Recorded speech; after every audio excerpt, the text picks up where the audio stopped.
Hello, and thanks for joining us on this episode of Tech Total Access. I'm your host, Alexis Walsh. Joining us to recap this past week's Hokie sports are our analysts Ricky LeBlue and Russell Clark. The men's basketball team snapped a 5-game losing streak against Clemson last week to a sold-out crowd at home. Reporter Izzy Post has more on the game.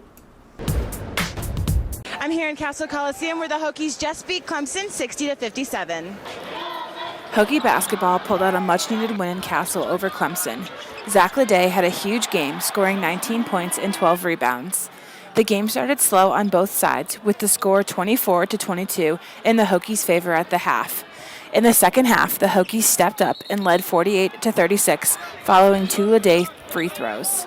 After that, Clemson went on a 16-3 run to get back in the game, with a Tiger lead 52-51 and 2:43 in the game.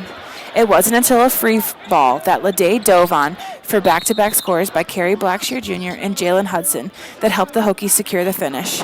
Clemson's Avery Holmes made the second of 2 free throws with 16.7 seconds in the game to cut the Hokies' lead 59-57. Leday then made the first of 2 free throws to take the score 60-57. The Tigers were unable to score in the final seconds, securing the win and breaking the Hokies' 5-game losing streak. I mean, we just knew that this game was important for us. We're going to come out ready to play the second half. The first half, like I said, we were anxious, but the second half, we just knew what we needed to do to get to the rim, try to get fouls, just finish off the rim. And that's what we did. Reporting for VTTV, I'm Izzy Post. With the win, the Hokies moved to a 13-11 overall. All right, guys, so what do you guys think about the Clemson game? Well, I tell you what, I was surprised. I expected Virginia Tech to lose this game. I didn't think they were going to be able to stop Clemson and Jaron Blossom game, but I tell you what, they were able to pull it off at home. Yeah, this was a huge win because they showed something that we haven't seen from this team in recent games, and that's the ability to finish down the stretch. You know, they blew it against Notre Dame, they blew it against Syracuse, but this was a huge win because it was close and they closed it out as a team. I tell you what, too, Zach Leday had a terrific game, 19 points, 12 boards. Anytime you get that kind of performance from your premier player at the college level, you're going to have a good chance to win. Yeah, something I thought was interesting was that Leday came off the bench, and we've seen a lot of different starting lineups from Buzz this year, and this game he started 4 guards, which was kind of weird, and Hudson and Leday were both coming off the bench, and they were 2 of the better players, so I'm not really sure what he's looking for in his starting lineup, but he's definitely switching it up a lot. Yeah, and one thing, again, I like, too, was Jalen Hudson had 13 points. They have to keep him driving to the rim. That's how they have good offensive flow, him attacking the basket, getting to the free throw line, and getting opposing bigs in foul trouble. Yeah, absolutely. Thanks, guys. Well, the Hokies then traveled to Charlottesville to battle number 7 UVA, who they beat 70-68 earlier in the season. We'll have more on that game next week. The women's basketball team faced Georgia Tech at home last week and were unable to come away with a win. Reporter Billy Parvatam has more. This is Billy Parvatam reporting from Castle Coliseum, where the Hokies just lost to their opponent Georgia Tech by the score of 51-34. On Thursday night at Castle Coliseum, the Hokies took on the Georgia Tech Yellow Jackets in a matchup of ACC rivals. The game got off to a slow start as GT jumped out to a 7-2 lead before Virginia Tech closed the quarter on an 8-3 run to make the score 10-7. The Hokies were able to finally take the lead at 17-16 in the second quarter as Vanessa Paunusis knocked down a 3-pointer with 2:44 to go, and Hannah Young would answer with another 3-pointer to tie the score at 20-all heading into halftime. Georgia Tech took control in the second half with a 13-4 run to take a lead they would never relinquish. Virginia Tech would get as close as 8, but no closer the rest of the way. The Hokies struggled shooting-wise, only making 25.5% of their shots to go along with 4 of 19 from downtown. Their overall play was sloppy, as the Yellow Jackets converted 21 points off Virginia Tech turnovers. The Hokies also scored in single digits in 3 out of the 4 quarters. One bright spot for the team was containing Georgia Tech star Leah Whiteside at just 13 points on 5 of 14 shooting, which led to high compliments from GT coach Michelle Joseph. You know, every time she moved, she was getting a body block, which I thought was, that it's tough. If they're going to let you play like that, you're going to do that. I mean, I don't blame them for doing that.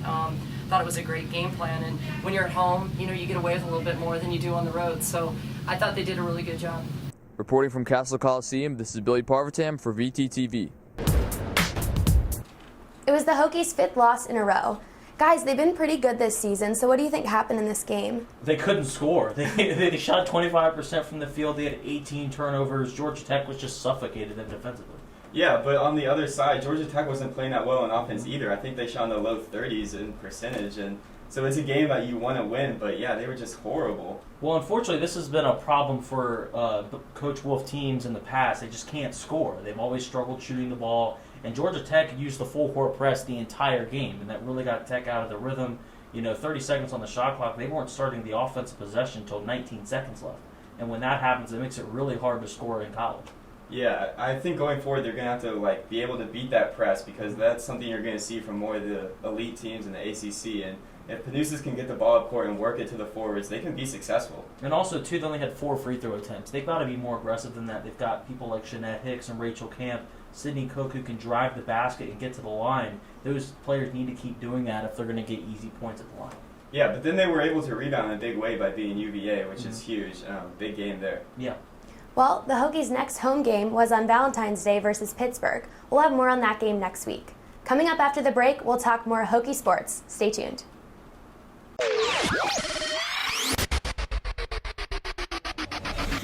Hey, did you know 2.4 million loving cats and dogs in shelters and rescues need our help to find a home? Let's go to the shelterpetproject.org and meet a few who are in a shelter near you. Harlow. Oh, she's one great listener who loves to hear all your stories. My kind of cat. Cerulo is a sweet, goofy boy who's eager to please. Sounds just like another dog I know.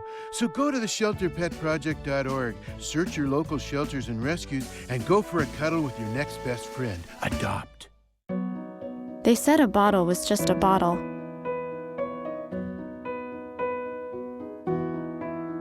That no one would ever notice me.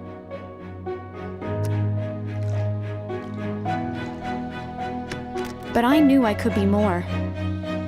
That one day, I would make people smile.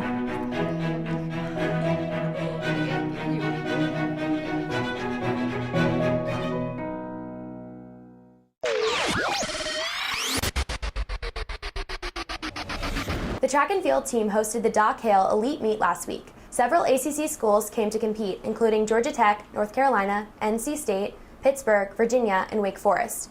The Hokies came away with great success, especially in distance running and pole vaulting.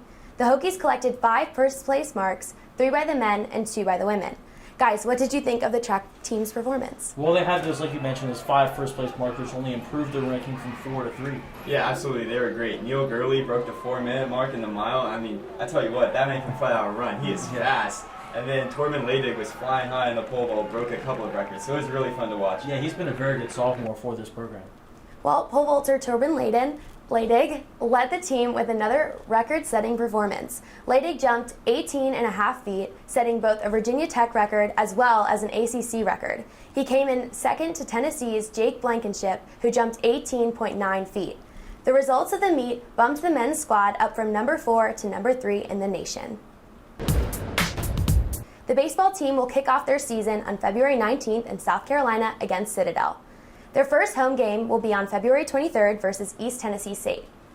What are you guys expecting from the baseball team this year? Well, I tell you what, they've got to replace some big seniors. They lost Sean Kaselica, Alex Perez, and Brendan Hayden. All 3 were big contributors last year. Yeah, absolutely. The 3 best players on their team all graduated, and they weren't even really that great to begin with. They're kind of just a mediocre team, so we're looking to see them have some players step up and see if they can take it to the next level. Yeah, I'm concerned about where they're going to get the rotation from. They've got Packing on there still, John Woodcock, and also Luke Scherzer. Those 3 guys are really going to have to carry this team pitching, and also Sage Jenko, who was really good last year. He's a returner. He's going to have to carry this lineup. Yeah, for sure. And I think those first 3 games against the Citadel are going to be really telling of where this team stands and how the rotation plays out. And also, I think something to look forward to, Tech is always on the fringe of being in the ACC tournament or not. The last 3 games are at UVA on the schedule, so that could definitely be interesting. Well, it sounds like it's going to be an interesting season. The softball team has 3 tournaments in Florida and South Carolina before heading back to Blacksburg for their first home game on March 2nd against Radford. What are you guys expecting to see from the softball team?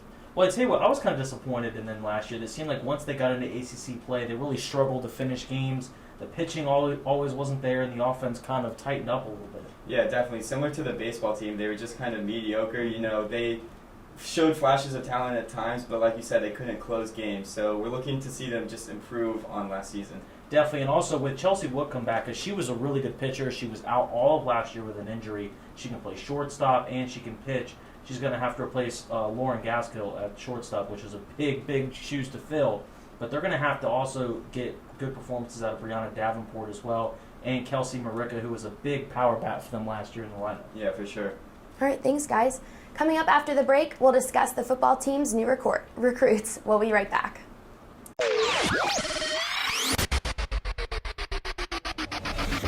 It's a beautiful day out here. Sunny today with light breezes, giving way to clouds in the afternoon.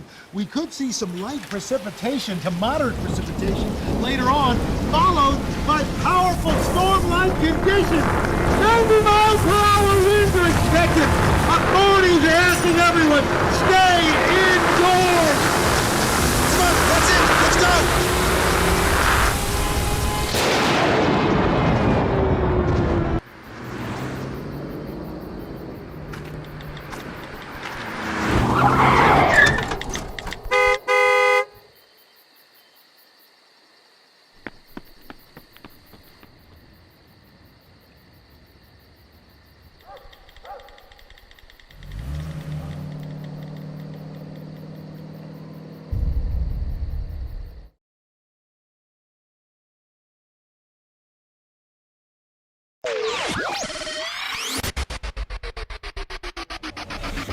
New head football coach Justin Fuente announced the members of the 2016 recruiting class last week on signing day.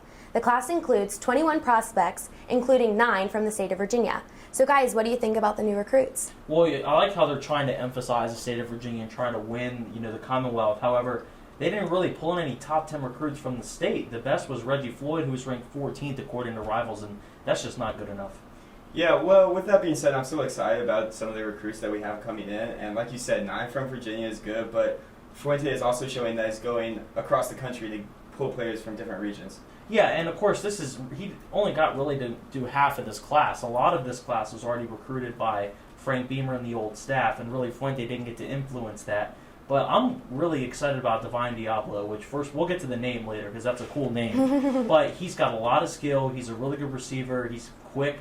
And I think that he'll be able to provide a little bit more explosiveness with Ryan Mallett going at tight end, and they're going to have to employ more 3 wide receiver sets. Yeah, and also the quarterback situation is getting interesting here with 2 new recruits, including big boy Jared Evans, who's a big guy, and hopefully he can compete with Dwayne Lawson for that starting role. Yeah, I'm really curious to see who's going to come out of there. I think people are sleeping on Josh Jackson, who's a freshman, enrolled early. I'm curious to see what he brings in the spring. And also Brendan Motley. Let's not forget him. He's going to be a senior. He's got experience. If he can improve a little bit on his decision-making, who knows? Maybe he steals the starting job. Yeah, he did show promises last year, but I think some of that young talent might come up and undercut him. And also for me, I think the biggest sleeper in this class, and someone that Bud Foster mentioned too as a sleeper, is Aaron Carter. He's really good in tight spaces. He can play the Mike linebacker position. He hits hard, and he's really excited about him moving forward. And if Bud Foster's excited about him, then I'm excited about him. Yeah, exactly. We got some interesting linebacker prospects, so it'll be good to watch. Thanks, guys. We're looking forward to seeing what the new coaching staff will do with this Hokie team, especially in the upcoming season. Well, that's all we have for you on this episode of Tech Total Access. Be sure to tune in next week for more hard-hitting sport action. And as always, Go Hokies!